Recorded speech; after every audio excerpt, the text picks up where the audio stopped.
জ্বালানি নিরাপত্তা নিশ্চিতে দ্রুত বিকল্প উৎস বের করতে না পারলে হুমকিতে পড়তে পারে অর্থনৈতিক প্রবৃদ্ধি। ডিসিসি আয়োজিত সেমিনারে এমন আশঙ্কা প্রকাশ করেছেন বক্তারা। পরামর্শ দেন বিকল্প উৎস খোঁজার।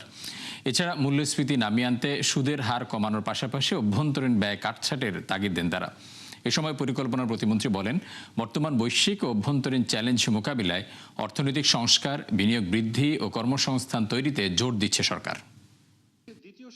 বিনিয়োগ ও অর্থনৈতিক প্রবৃদ্ধি ত্বরান্বিত করতে নীতি সুধার ধীরে ধীরে কমানো দরকার এবং দেশীয় ব্যাংকের ঋণের উপরে অতিরিক্ত নির্ভরতা হ্রাস এবং সরকারি ব্যয় দক্ষতা বৃদ্ধি করা জরুরি।